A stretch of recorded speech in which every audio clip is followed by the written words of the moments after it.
The red world outside your window is fake. The confinement is not. For 1 year, people will live inside a mission designed to ask a brutal question. Can a human crew keep functioning when leaving is no longer part of the plan? You are still on Earth. Houston is outside. Roads, restaurants, sunlight, and ordinary life are physically nearby. But once the mission begins, your world contracts to walls, procedures, resources, and 3 other human beings. This is not a movie premise.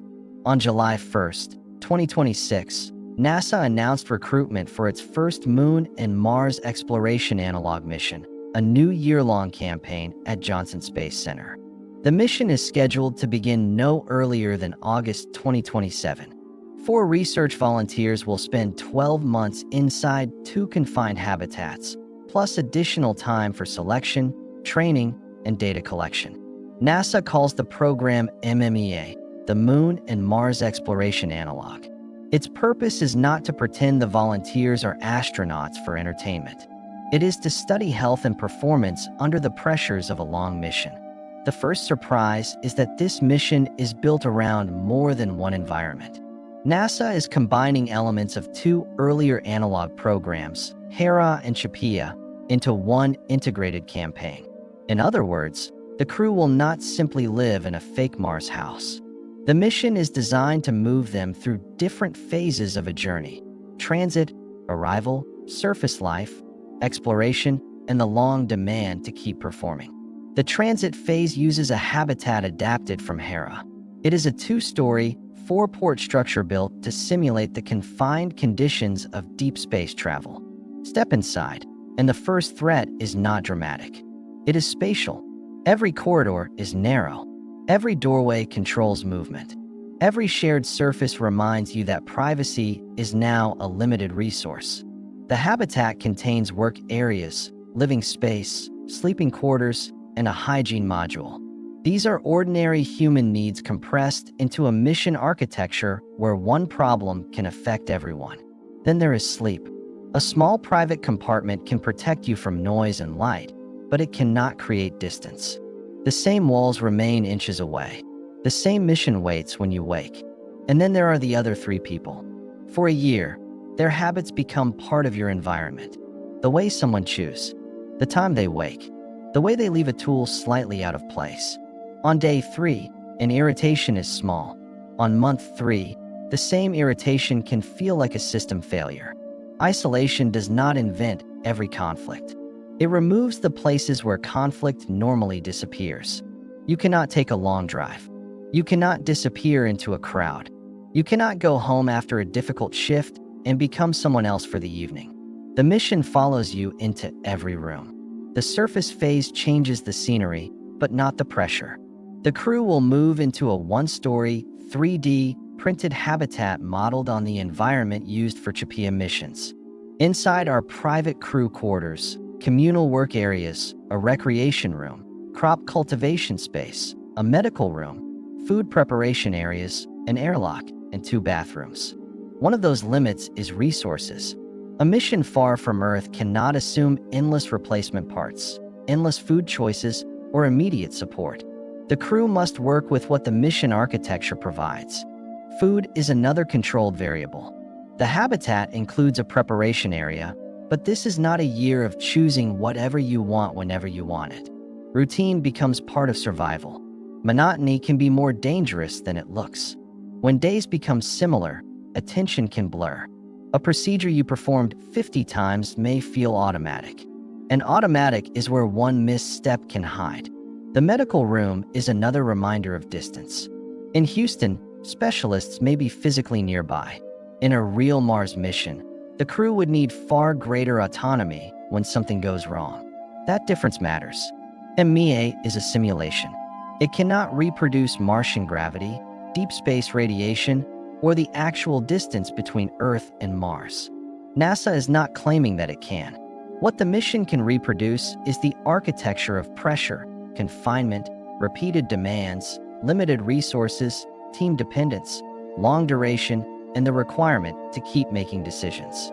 The airlock makes that pressure visible. Every transition between habitat and simulated surface is a procedure. You do not simply open a door and step outside. Surface operations will include simulated Mars walks. The terrain is controlled, the danger is simulated, but the workload, coordination, equipment handling, and procedural discipline can still be studied. NASA says the crew may also use a rover module to reach simulated exploration sites beyond the main habitat. That adds another layer of confinement inside confinement. The rover includes 2 driver's seats, 2 beds, a small samples airlock, and a non-flushable toilet. It is a vehicle designed around function, not escape. A mission becomes dangerous when ordinary systems stop feeling important. That is why analog crews perform tasks. They maintain equipment, conduct research, follow procedures, and work through operational demands.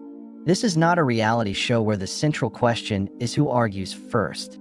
The research question is whether a small team can keep performing when stress, repetition, and limited options accumulate. But the most important instrument may be the crew itself.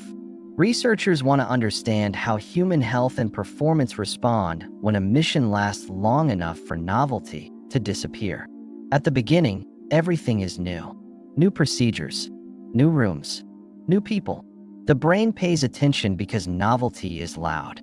Months later, the same corridor may disappear from your awareness. The same door, the same hum, the same light. This is where discipline has to replace novelty. Sleep can change how you think. Stress can change how you interpret another person's tone. Fatigue can turn a simple decision into a slow decision. And in a mission environment, slow decisions have consequences, not Hollywood explosions. More often, missed timing, reduced efficiency, a neglected detail, or a problem that becomes harder because it was noticed late. NASA's Human Research Program studies these human limits because future deep space missions will demand more autonomy than crews have in low Earth orbit. On a real Mars mission, help cannot arrive in hours. A spacecraft cannot turn around like a car. Distance changes the meaning of a mistake. MEA stays on Earth, but its mission design asks researchers to study the kinds of systems, protocols, and behaviors that could support crews when immediate rescue is not realistic.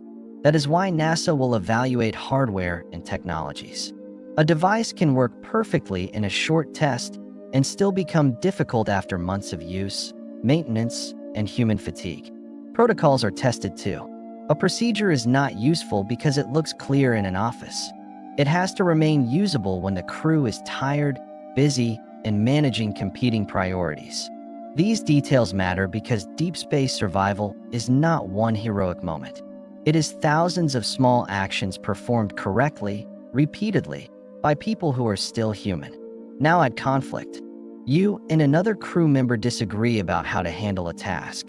On Earth, the argument might end when the workday ends. Here, the other person sleeps meters away. The mission does not need a dramatic feud to create risk. Silence can be risk. Avoidance can be risk. A crew that stops sharing concerns can become less resilient. Team performance is therefore part of survival. You need technical skill, but you also need the ability to communicate before a small problem becomes a shared emergency. This is one reason the selection requirements are demanding. Applicants must be United States citizens or green card holders, generally between 30 and 55 years old, and proficient in English. Candidates must meet physical and educational requirements. NASA also looks for strong technical skills and astronaut-like qualifications, including relevant STEM education or equivalent experience. They must pass physical and psychological assessments. That detail changes the question.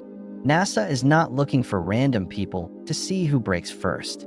The mission needs people who may already be unusually capable of handling pressure. And even then, the environment is designed to measure what long duration does to performance. The commitment is approximately 14 months when training and data collection are included. 12 of those months are spent in the 2 confined habitats. 1 year is long enough for seasons to change outside. Birthdays can happen. Families continue living. News moves. Your mission clock does not care. The true experiment is not the red dust. It is adaptation. Can you keep your attention? Can you protect sleep? Can you manage frustration before frustration manages you? Can a crew preserve trust after hundreds of repeated tasks? Can people notice when someone is withdrawing? Can they correct a mistake without turning correction into resentment? NASA already has experience with isolation studies.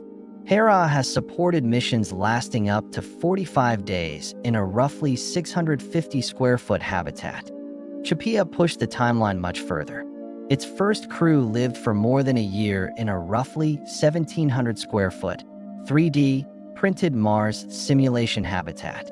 The second Chapea mission is even longer, 378 days. In May 2026, its four-person crew passed 200 days inside the habitat. During that mission, the crew experienced a simulated loss of signal period designed to mimic the communication blackout that can occur when Mars moves behind the Sun. For 2 weeks, that crew worked without contact with mission control, using pre-planned procedures and available resources. That is not the same as Mars, but it tests a critical habit: autonomy. MEA takes lessons from these analogs and links phases together. Transit and surface operations become one long chain instead of separate experiments. Now imagine a technical problem late in the mission. Nothing cinematic. A stubborn piece of equipment. A procedure that takes longer than expected. Everyone is already tired. One person believes the system should be shut down. Another thinks the issue can wait. A third is worried about resource use. The problem is technical, but the decision is human. This is the point of studying a crew before sending humans farther from Earth. Hardware has specifications. Human beings have thresholds, moods, blind spots, and relationships. That is why NASA studies sleep, performance, teamwork, workload, and adaptation. Not because isolation guarantees collapse, but because resilience has conditions.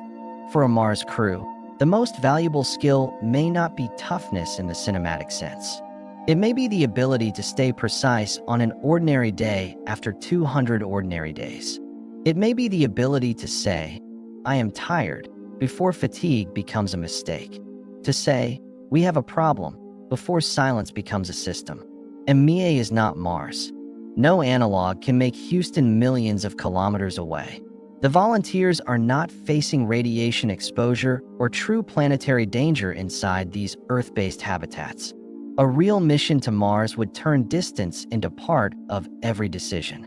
MEA cannot create that distance, but it can study what happens when mission design forces people to practice living without ordinary freedom. So the question is not whether you could tolerate a fake red landscape for a few days. The question is whether you could remain useful when the extraordinary becomes routine. Could you follow the same critical procedure after months of repetition? Could you hear criticism without turning it into conflict? Could you notice your own attention slipping? Could you sleep inside a machine built around a mission? Could you eat, work, repair, argue, recover, and begin again without ever leaving the experiment? NASA needs answers before humans attempt missions where the cost of misunderstanding ourselves could be as serious as misunderstanding the spacecraft. For people, 2 habitats, 1 year, and a mission built to discover whether the most unpredictable system in deep space is the one wearing the suit. The red world may be simulated. The pressure is measured. The walls are real. And for 12 months, the crew must keep showing up for the next task. Could you survive the boredom before the danger? The conflict before the failure? The 1,000 ordinary days hidden inside one extraordinary mission? Because when humans finally travel farther from Earth, the mission will test more than machines. Your body is the test. Your judgment is the test. Your crew is the test. And the hardest part may begin long before Mars. It may begin the moment the door closes, the routine starts, and you realize the mission is now your entire world. 1 year inside. For humans under pressure. No red planet required. Would you last?